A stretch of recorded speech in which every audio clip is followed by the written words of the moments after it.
The Lord be with you. A reading from the Holy Gospel according to Mark.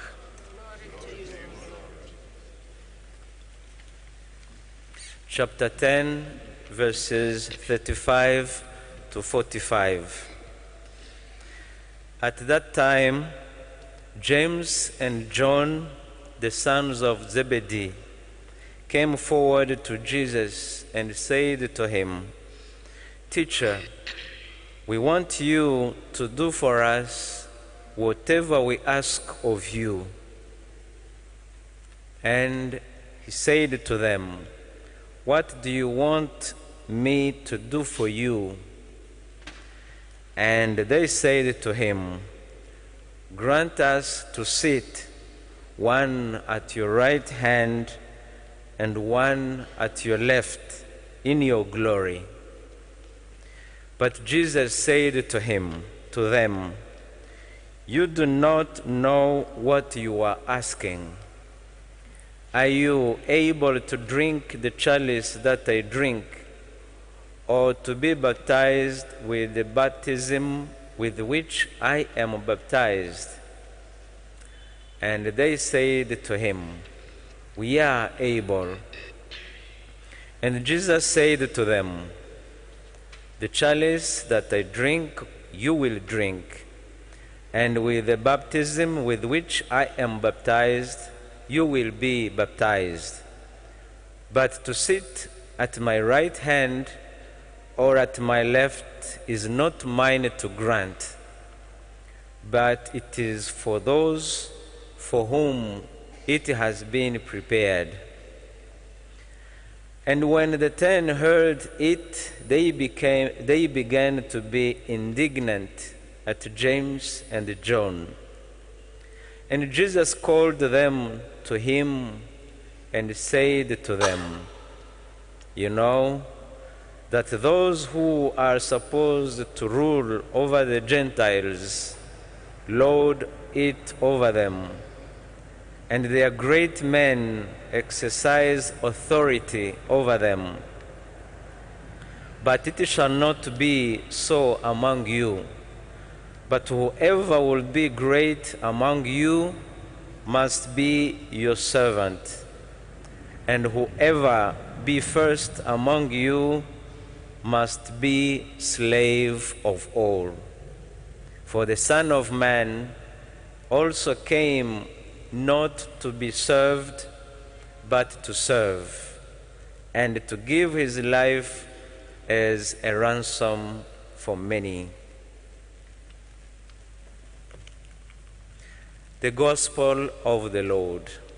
Praise to you, Lord Jesus Christ.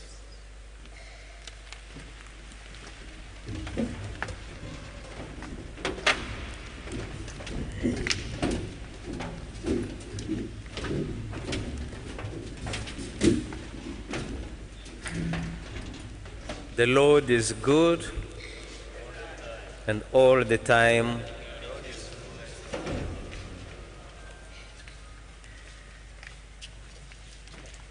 True power lies in humble service. True power lies in true service. That can be the title of today's homily, today's reflection. At the end of the Gospel, we hear Jesus saying, "For the Son of Man also came not to be served, but to serve." If we look at the Gospel we are presented today, something can shock us.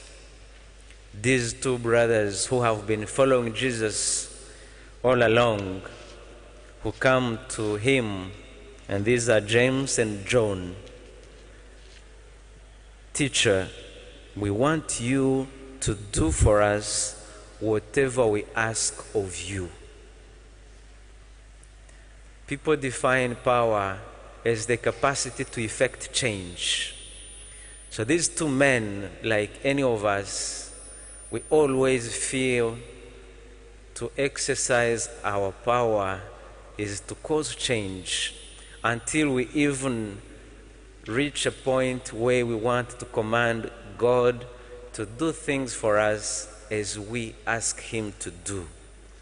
We see these two holy men who come to Jesus, teacher, we want you to do for us whatever we ask of you. Often in our prayers, we may fall into this temptation when we come to God and say, dear Lord, I need a job before the end of this month. Please do it, otherwise I don't know what would happen. Dear Jesus, please, my disease, you see how much pain I am feeling. Please heal me before the end of this week. Dear Lord, my kids are so troublesome. Please change them before the end of this year. Usually we have no bad intention. It's a good prayer. We are expressing our needs. Often it comes from deep down our hearts. We want change, we want effect. And of course today Jesus is teaching us on how to avoid that temptation. God's power, Jesus' authority has its own way of proceeding. God does not obey our orders as we would want Him to do. As we hear Jesus, these two disciples come almost showing their power to effect change on Jesus, but Jesus said with a humble heart, with kindness, is like a mother telling children, okay, I hear your needs. What do you want me to do for you? And the request of these two men, it's not a bad request. Dear Lord, when you reach into your glory, let us, one of us, be at your right and the other at your left. It's a holy request. We would all of us want to sit at the side of Jesus in heaven. So it's a holy request.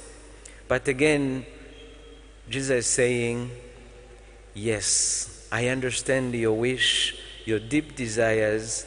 It's a very faithful request.